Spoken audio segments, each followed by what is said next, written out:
अस्सलाम वालेकुम स्टूडेंट्स। आज की इस वीडियो में हम बात करेंगे कि ई-कैट के अंदर टाइम मैनेजमेंट किस तरह से करते हैं।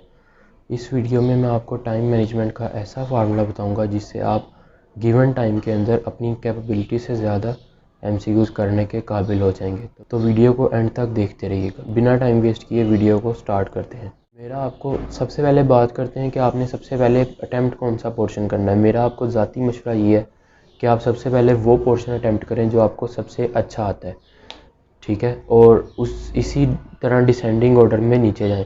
Like in my case mathematics जो है वो मुझे सबसे अच्छा आता था, तो मैंने सबसे पहले मैथमेटिक्स किया था और मैंने एक ही दफ़ा में एक ही राउंड में उसके 20 से 25 एमसीक्यू सोल्व कर लिए थे, तो इससे काफ़ी ज़्यादा टाइम बच गया था।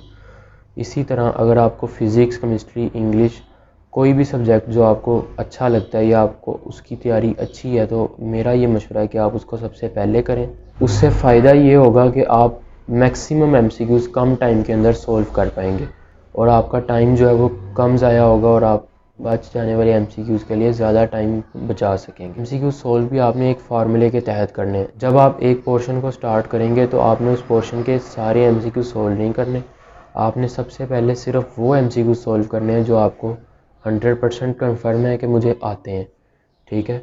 लाइक अगर आपने मैथ से स्टार्ट किए तो आपने सबसे पहले मैथ्स के वो एमसीक्यूज़ करने हैं जो आपको 100% आते हैं। उसके बाद फिज़िक्स की तरफ जाना है, उसके बाद केमिस्ट्री, उसके बाद इंग्लिश। लेकिन इन चारों के सिर्फ वो एमसीक्यूज़ करने हैं जो आपको 100% आते हैं।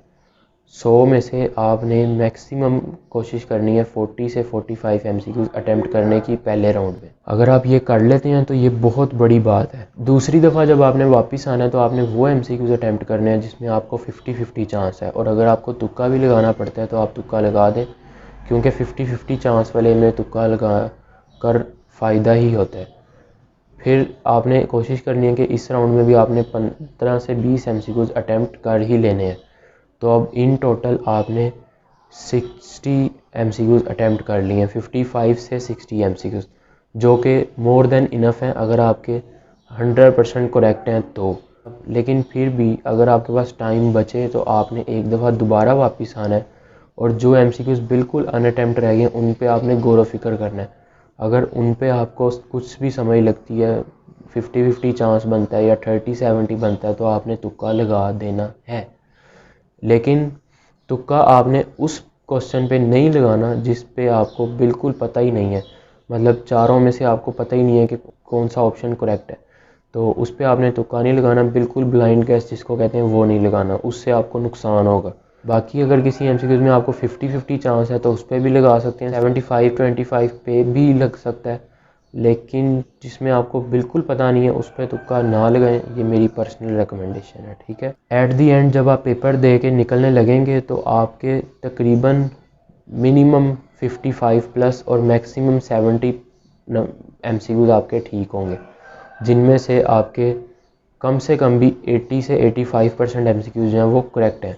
तो इन टोटल अगर देखा जाए तो आपके 50 एमसीक्यूज़ ठीक हैं, तो 50 मल्टीप्लाई 40 200, और 20 निकाल भी जाएँ तो 180 मार्क्स आप सिक्योर कर लेंगे अगर आप एक एवरेज स्टूडेंट हैं। और अगर आप एक ब्रिलियंट स्टूडेंट हैं तो आप 220 से 230 मार्क्स ईजीली सिक्योर कर सकते हैं इस स्ट्रेटजी को यूज़ करके। उम्मीद है आपको इस वीडियो से कुछ ना कुछ हेल्प मिली होगी। अगर आपको मज़ीद इस तरह की वीडियोस चाहिए या नस्ट, प्यास, यूईटी और डिफरेंट यूनिवर्सिटीज़ के एंट्री टेस्ट और उनकी एडमिशन गाइडलाइंस चाहिए तो इस चैनल को सब्सक्राइब कर सकते हैं। मिलते हैं किसी अगली वीडियो में, तब तक के लिए अल्लाह हाफिज़।